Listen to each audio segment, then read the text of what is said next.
Hello hi friends, ಹೇಗಿದ್ದೀರಾ? ಚೆನ್ನಾಗಿದ್ದೀರಾ ಅನ್ಕೊತಾ ಇದ್ದೀನಿ. Welcome to Shyamla Bheemraj YouTube channel. ಇವತ್ತು ನಾನು ಮಾಡ್ಕೊತಾ ಇರೋದು ಸಮೋಸ ಮಾಡ್ಕೊತಾ ಇದ್ದೀನಿ. ಆಲೂ ಸಮೋಸ ಯಾವ ಥರ ಮಾಡ್ಕೊತೀನಿ ನೋಡ್ಕೊಳ್ಳೋಣ ಬನ್ನಿ.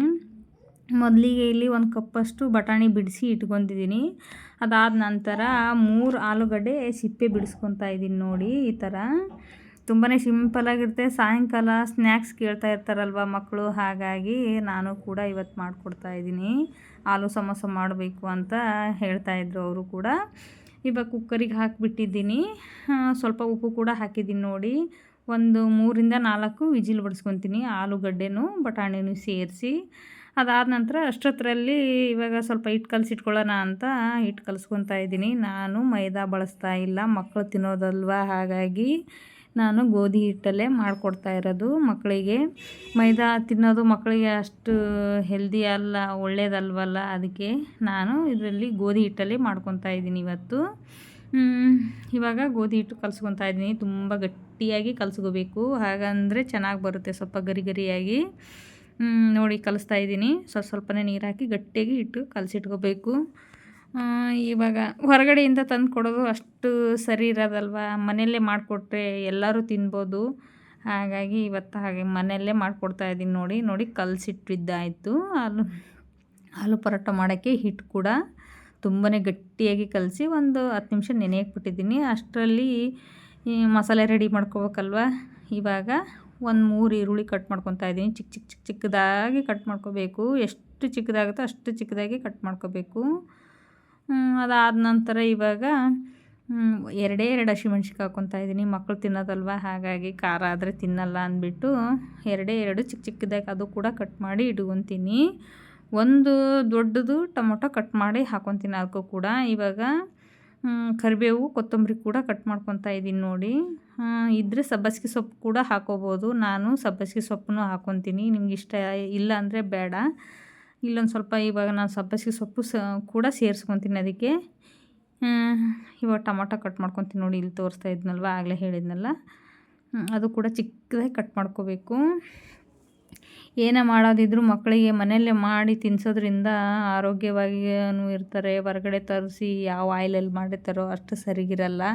ಹಾಗಾಗಿ ನಾನು ಏನೇ ಮಾಡೋದಾದ್ರೂ ಮಕ್ಕಳಿಗೆ ಮನೆಯಲ್ಲೇ ಮಾಡಿ ತಿನ್ನಿಸ್ತೀನಿ, ಅಷ್ಟು ಹೊರಗಡೆದು ತಿನ್ನಿಸಲ್ಲ. ಇವಾಗ ಸಬ್ಬಸಿಗೆ ಸೊಪ್ಪು ಹಾಕ್ತೀನಿ ಅಂತ ಹೇಳಿದ್ನಲ್ವ. ನೋಡಿ, ನಿಮ್ಗೆ ಎಷ್ಟು ಬೇಕಷ್ಟು ಸೇರಿಸ್ಕೋಬೋದು. ಸಬ್ಬಸಿಗೆ ಸೊಪ್ಪು ತುಂಬಾ ಒಳ್ಳೆಯದಲ್ವ ಆರೋಗ್ಯಕ್ಕೆ, ಹಾಗಾಗಿ ಅದು ಕೂಡ ಹಾಕ್ತಾಯಿದ್ದೀನಿ. ಇವಾಗ ಬೇಯಿಸ್ಕೊಂಡಿರುವಂಥ ಆಲೂಗಡ್ಡೆ ಮತ್ತು ಬಟಾಣಿ ಕೂಡ ನೋಡಿ, ಇವಾಗ ಆಲೂಗಡ್ಡೆ ಚೆನ್ನಾಗಿ ಮ್ಯಾಶ್ ಮಾಡ್ಕೋಬೇಕು. ಅದಾದ ನಂತರ ಎಲ್ಲ ಮಸಾಲೆ ಅದಕ್ಕೆ ಸೇರಿಸ್ಬೇಕು. ಚೆನ್ನಾಗಿ ಮ್ಯಾಶ್ ಮಾಡ್ತಾಯಿದ್ದೀನಿ ನಾನು ಕೂಡ. ಇವಾಗ ಅದು ಮ್ಯಾಶ್ ಆದ ನಂತರ ನಮ್ಮಮ್ಮ ಬಂದು ನಾನು ಬಟಾಣಿ ಹಾಕ್ತೀನಿ, ನೀನು ಮ್ಯಾಶ್ ಮಾಡಮ್ಮ ಅಂದು, ಹಾಗಾಗಿ ಬಟಾಣಿ ಕೂಡ ಹಾಕ್ತಾಯಿದ್ದೀನಿ. ನೋಡಿ, ಈ ಮಸಾಲೆಗೆ ಎಲ್ಲ ರೆಡಿ ಮಾಡ್ಕೋಬೇಕು. ಕಟ್ ಮಾಡಿ ಇಟ್ಕೊಂಡಿರುವಂಥದ್ದು ಈರುಳ್ಳಿ, ಟೊಮೊಟೊ, ಹಸಿಮೆಣ್ಸಿನ್ಕಾಯಿ, ಕೊತ್ತಂಬರಿ, ಕರಿಬೇವು, ಸ್ವಲ್ಪ ಜೀರಿಗೆ, ಉಪ್ಪು ಹಾಕಿ ಇವಾಗ ಚೆನ್ನಾಗಿ ಮಿಕ್ಸ್ ಮಾಡ್ಕೋಬೇಕು. ಸ್ವಲ್ಪ ಧನಿಯಾ ಪೌಡ್ರು, ಸ್ವಲ್ಪ ಗರಂ ಮಸಾಲ, ಮನೇದು ಇರೋದು ಏನಿರುತ್ತೆ ಅದರಲ್ಲೇ ಮಾಡ್ಕೋಬೋದು. ಐಟಮ್ಸ್ ನಿಮ್ಮ ಮನೇಲಿ ಏನಿರುತ್ತೆ ಅದೇ ಹಾಕಿ ಮಾಡ್ಕೋಬೋದು. ನಾನು ಎಲೆಕೋಸು ಕೂಡ ಹಾಕ್ಕೊತೀನಿ. ಇನ್ನೊಂದು ಲಾಗಲ್ಲಿ ಅದು ಕೂಡ ನಿಮಗೆ ಹೇಳಿಕೊಡ್ತೀನಿ ಯಾವ ಥರ ಅಂತ. ಇವಾಗ ಇದು ಮಸಾಲೆ ರೆಡಿ ಆಯಿತು. ತುಂಬಾ ಬಿಸಿ ಇರೋದ್ರಿಂದ ಹಾಗಾಗಿ ಕೈ ಸುಡ್ತಾ ಇತ್ತು. ಅರಿಶಿನ ಕೂಡ ಹಾಕ್ಕೊತಾ ಇದ್ದೀನಿ. ನೋಡಿ ಕಲರ್ ಕೂಡ ಯಾವ ಥರ ಕಾಣಿಸ್ತಾ ಇದೆ. ರೆಡಿ ಆಯಿತು ಮಸಾಲೆ ಕೂಡ. ಇವಾಗ ಒಂದೊಂದಾಗಿ ಚಿಕ್ಕದಾಗಿ ಉಂಡೆ ಮಾಡಿಕೊಂಡು ಇವಾಗ ಅದಕ್ಕೆ ಎಲೆ ರೆಡಿ ಮಾಡ್ಕೋಬೇಕಲ್ವ, ಹಾಗಾಗಿ ನೋಡಿ ಈ ಥರ ಏನಪ್ಪ ಕಡುಬು ಥರ ಮಾಡ್ತಾಯಿದ್ದಾರೆ ಅಂತ ಅಂದ್ಕೋಬೋದು ನೀವು. ಯಾವುದಾದ್ರೂ ಶೇಪಲ್ಲಿ ಮಾಡ್ಕೋಬೋದಲ್ವ, ಹಾಗಾಗಿ ನಾನು ಈ ಥರ ಶೇಪ್ ಮಕ್ಕಳಿಗೆ ಯಾವ ಥರ ಇಷ್ಟ ಆಗುತ್ತೆ ಆ ಥರ ಮಾಡಿಕೊಟ್ರೆ ಇಷ್ಟಪಟ್ಟು ತಿಂತಾರೆ ಅಂತ ಅಂದ್ಬಿಟ್ಟು ಮಾಡಿ ಕೊಡ್ತಾಯಿದ್ದೀನಿ. ಅವ್ರು ನೋಡಿದ ತಕ್ಷಣ ವಾವ್ ಸಮೋಸ ಮಾಡಿದ್ದೀಯ ಮಮ್ಮಿ ಅಂತ ಹೇಳ್ತಾಯಿದ್ರು. ತುಂಬಾ ಇಷ್ಟಪಟ್ಟು ತಿಂದರು. ಸಖತ್ ಟೇಸ್ಟಿಯಾಗಿ ಕೂಡ ಬಂದಿತ್ತು. ಇವಾಗ ತುಂಬಿ ರೆಡಿ ಮಾಡಿದ ನಂತರ ಎಣ್ಣೆಗೆ ಹಾಕಿ ಒಂದೊಂದಾಗೆ ಹುರ್ಕೋಬೇಕದು ಕೂಡ. ನೋಡಿ, ಇವಾಗ ಹುರ್ಕೊತಾ ಇದ್ದೀನಿ ನಾನು.